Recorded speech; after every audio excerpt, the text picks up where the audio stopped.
As the world gets smaller and better connected, people and businesses will be the prime movers in realizing the potential of India in the 21st century. To tell us more about this global opportunity, here is Mr. Abhijit Kamra, Director Global Trade, Amazon India, in conversation with Dr. Montek Singh Ahluwalia, economist and former Deputy Chairman of Planning Commission, Government of India, and Mr. Eric Brossard, Vice President, International Marketplaces and Retail, Amazon.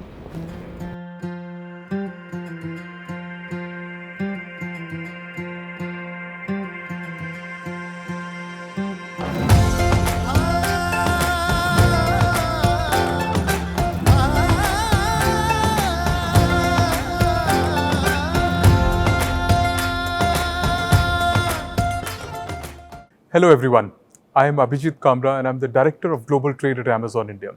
Welcome to Amazon Sambhav 2022. It's a privilege to bring you an exciting fireside chat on exports with the theme of scaling India's role in global supply chains and building global brands from India.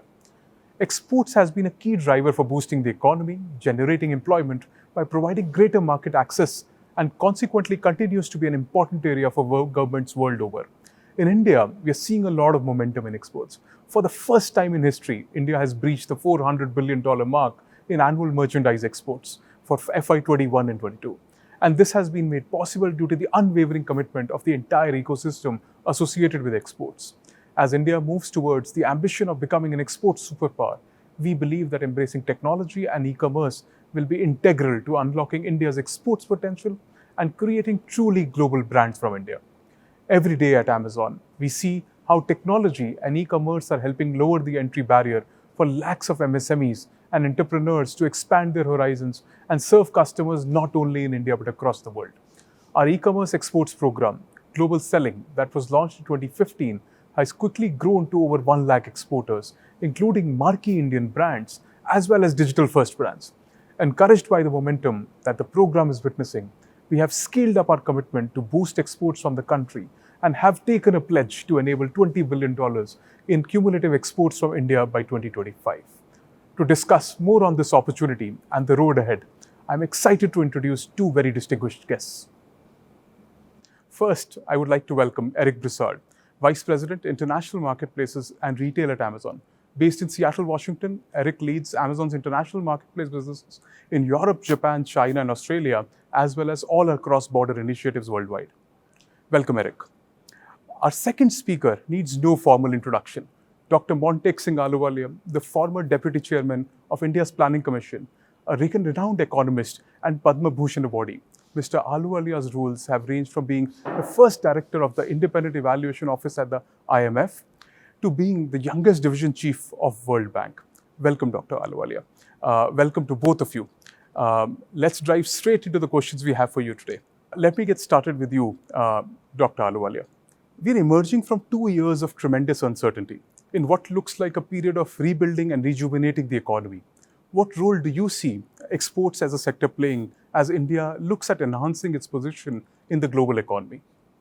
Well, as you say, like other countries, we are kind of emerging from a pretty bad position in the previous year because of the pandemic. And like the rest of the world, we are also swamped with uncertainty about what's going to be the impact of Russia-Ukraine in the year ahead. So quite honestly, I think the biggest thing about the year ahead is uncertainty. There's no question in my mind that exports, they're important in two ways. One is that we do need, in my view, we need to keep giving importance to exports. For many years, as we moved into an open economy, exports did quite well. Then for several years, they began to stagnate and even decline. This last year, they've picked up again, which is very good. But I think they have to go a lot higher. And therefore, from India's point of view, it's a measure of whether India is doing well that is actually exporting. Now, part of the problem here is that India also sort of imports crude oil and exports products. And that can lead to exaggerated estimate of what's happening on the export front, particularly when prices go up. So you pay a lot for imports, and then you make another few percent on it when you export. But I think exports have done well, even if you keep out oil. So that part of the story is good. We need to keep watching it, because I think everybody will be, both internally and externally, will be looking at whether India is gaining credibility and competitiveness in export markets. I think when it comes to particularly the role of global players like Amazon, I mean, people are aware that Amazon can provide a platform for Indian exporters, MSMEs, small, medium, whatever, in order to access markets that are otherwise difficult to get to. So I've no doubt that if Amazon actually puts up an aggressive export target and delivers it, that would be counted as a very positive development. I mean, there will be people who will want to say, have you simply sort of diverted what was being exported without the Amazon platform to being exported through the Amazon platform? Those kinds of questions can't be answered. But the important thing is, if the platform is actually onboarding a number of MSMEs and producing a lot of exports, that'll certainly count as a very positive thing. Thank you, Dr. Singh. Eric, building on Dr. Singh's last observation, what do you think, how has Amazon built capabilities through this pandemic to serve customers across the world? I ask this question specifically in the context of the goal we've taken to enable $20 billion of cumulative exports from India by 2025. Yeah, thank you, Abhijit.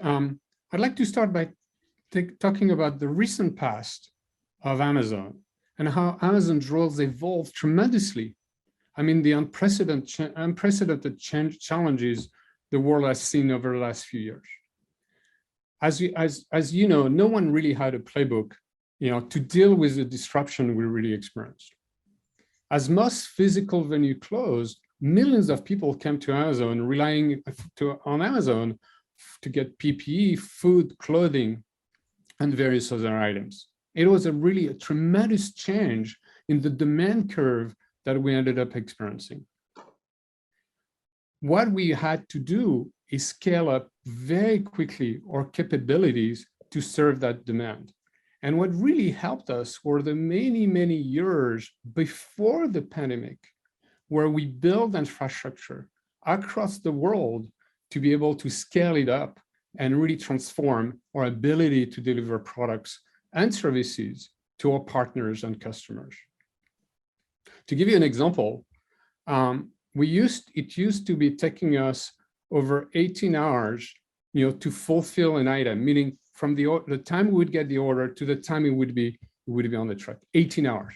Today, it takes us 2 hours.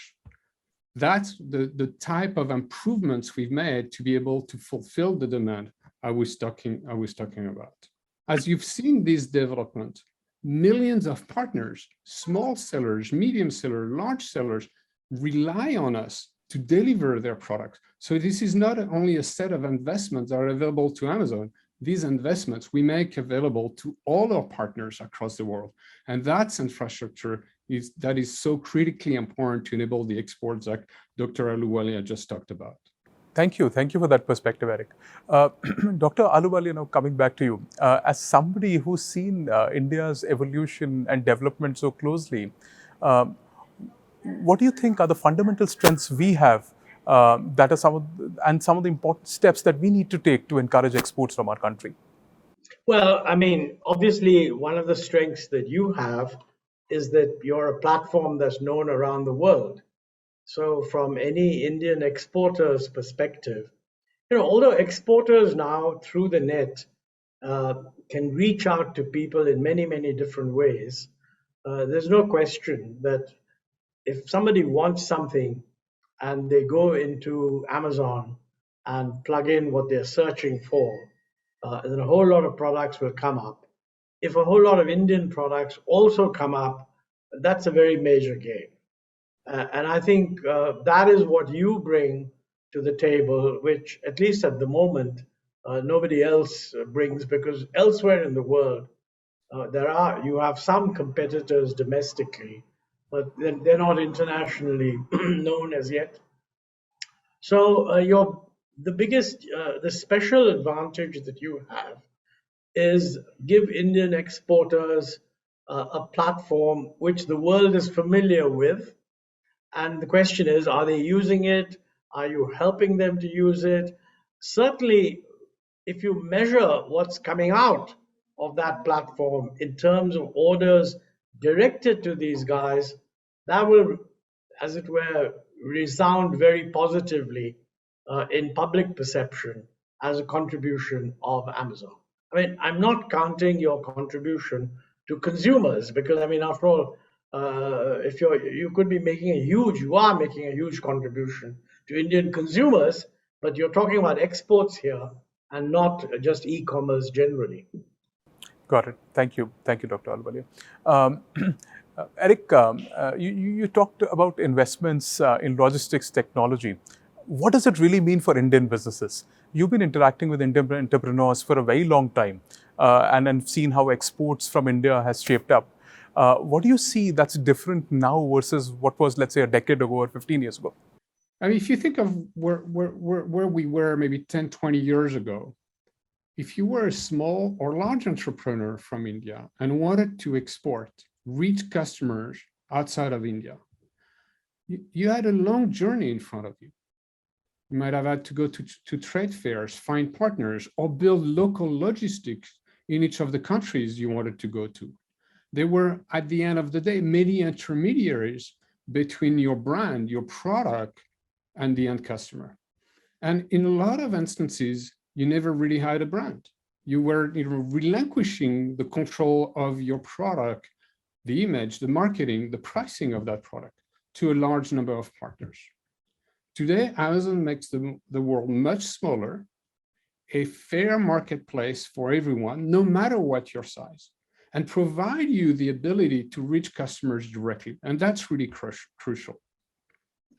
What it means that, if you're, for example, a toy seller from India, and you want to deliver products and sell and build a brand in Europe or in the US or in Japan, you can do so directly by leveraging the infrastructure I talked about earlier.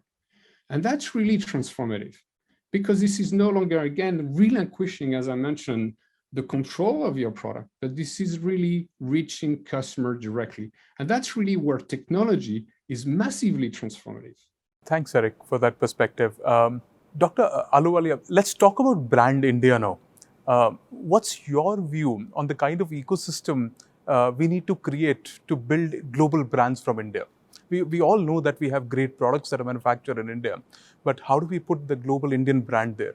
Well, it's not my area of expertise how you do that, but I agree with the basic proposition that a lot of people produce good products, tie up with foreign brands, market them as their products, and about all you see in that is when whatever it is, whether it's a bed sheet or a bit of clothing or something, you see made in India label inside, but you don't actually promote the brand. I mean, there's no question, what I think Eric was saying, that if you can have a system where somebody is searching for a product on an e-commerce website like Amazon, and you search for whatever, and out of that comes an Indian branded product with all sorts of descriptions, etc., and people start buying it, you have promoted the brand. I mean, the earlier notion of promoting brand India was very much, having huge fairs and going to trade fairs and putting up pavilions with India products, etc. And that's a very old-fashioned kind of concept because now you can presumably directly approach customers. And I mean, the idea that you have to approach 200 people who will turn up at a particular trade fair is given way to the idea of using IT in order to reach out directly to customers. And I think that's very important. It's a complete a game changer. How we exploit it is not in my technical remit. I don't know how to do that, but I can see as an economist that if somebody was advising someone, look, this is the best way of doing it, I mean, we will soon work out what works and what doesn't work. I mean, the brand issue is very important because, at least when I lived in the United States, I mean, if you went down one of those brick and mortar grocery stores, there would be a thing saying Indian spices, but they'd all be McCormick brand. You would not find on the stores any Indian spice brand at all. Maybe in the case of basmati rice, you might find something which was actually packaged in India, but even that was actually rare. And so if you can change that, that makes a big difference. Thank you for that interesting perspective, Dr. Singh. Eric, I'm going to ask you a similar question. How do you see the customer response for Made in India brands now? And what is driving this? And what are some of the fast growth categories from India on Amazon globally? The short answer is that the demand is very good. The demand is very good because the products are great. It's like India as a manufacturing base is a really great country across a large number of categories, from jewelry to home products to toys. All these categories have a really big potential. And because we now enable these manufacturers to go directly to consumers, customers react. And this is not at all only about the Indian community in the US or in Europe or wherever it may be. It's about any customer that's on Amazon, as Dr. Ahluwalia said, who comes and starts searching for products, is presented products that are coming directly from these brand owners. They're in control. They can list a product or thousands of products. They can decide how to price. They can decide how to advertise. They obviously choose how to market their brand. So that combination, leads to a lot of demand because these products are very, very good value. The ability to be direct from the manufacturer and the brand owner to the consumer creates a lot of value. It also enables the brands to learn very quickly because they're getting feedback from the customer base very, very directly. One example is Vitamin Teas, which is one of our sellers, who's was part of their products were part of the 22 Oscars goodie bag. They were a couple years ago a part of Oprah's favorite, which is in the US is a sign of a brand that really has made it in terms of its reputation and its integration into the US perception of what a brand might be. So it's not only, I've picked one example, but there are many, many examples. And in many, many ways, we always say at Amazon, it's day one. I think it's very much day one where the opportunity is here. People can seize it today and really expand their business and build their brands. Thank you, Eric. Very bullish, positive thoughts for Indian brands. I'm at the end of our conversation. So, Dr. Ahluwalia, I would love to get your concluding thoughts. When do you think India is going to become one of the leading exporters in the world? And what, according to you, are the top 3 things we must do as a country to help accelerate the growth Eric and you were talking about? We have a very, very long way before we can be what you call one of the leading exporters in the world. I mean, remember, our share of world trade is pretty low. So I think rather than position ourselves as when are we going to be one of the leading exporters, I think we need to position ourselves that when do we get back to a more dynamic export performance than we've had for a set of years. And I think the most important thing to my mind is first, clearly having good products and being competitive, etc., is critical. Some questions can be raised on how important is it to remain open. And my view is that you gain competitiveness if you remain open.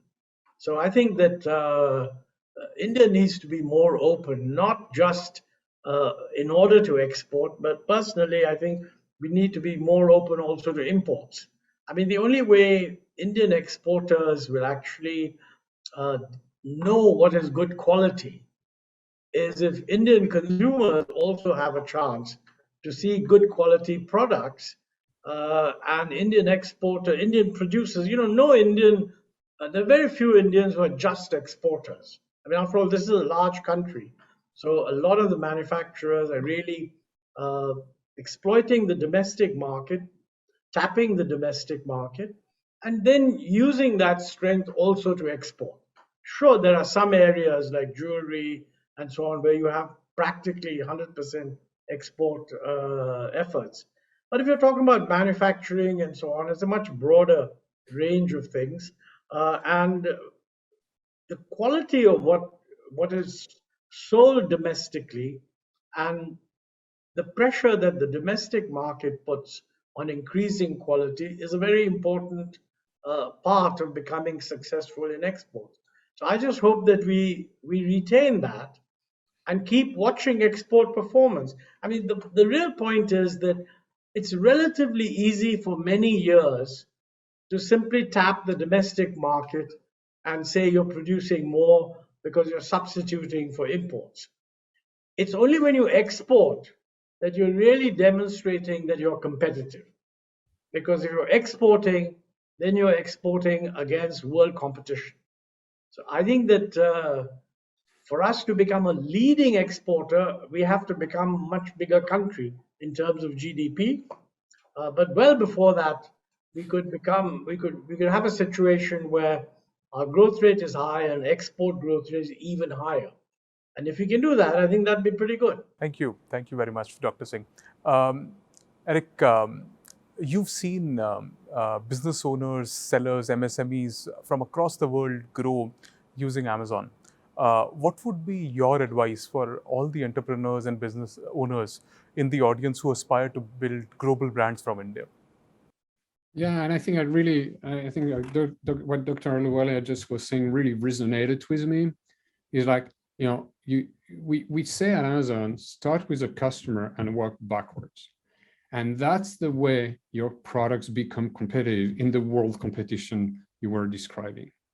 And that's what I would say is that if you're an entrepreneur, if you're an innovator, if you're a manufacturer, really focus on understanding the customer and what the customer needs. And again, the Amazon systems and the processes we've put in place enables you to do that because you get feedback directly for the customers. That's invaluable. So really focusing on that end customer, evolving the product, evolving the pricing, evolving your marketing is really one should do at a very good level of detail so that your product can evolve. The second thing is that focus on product quality. Really ensure that as you do that, as you learn from your customer, you transfer that into building great products. This is really what our partners, our sellers from India are doing so well, so that these products can then get great customer reviews and the word of mouth and really contribute to building a business. And lastly, I would say, think globally day one. So don't only think about the Indian domestic market. Don't only think about the US, but really start thinking about how you are going to build a global brand as we enable you to do so at very low cost. And that's going to enable your business to grow and be faster more quickly, which again, you will benefit from the scale you're creating and drive more investment and a more profitable business more quickly. So these would be the three things I would say. Start with the customer and focus on the customers, build fantastic products, and think globally by leveraging all the services and infrastructure we've built across the world. Thank you. That's great actionable advice for everybody out here who's listening, who wants to build a global brand from India. With that, we come to the end of this very engaging fireside chat. Thank you very much, Dr. Ahluwalia and Eric, for joining us today here at Sambhav 2022 and sharing your thoughts with us. I would also like to thank everyone who's logged in to be part of this session. Stay tuned, lots more coming your way in Amazon Sambhav 2022. Thank you, everyone, and have a great day. Thank you very much. Thank you very much. Thank you.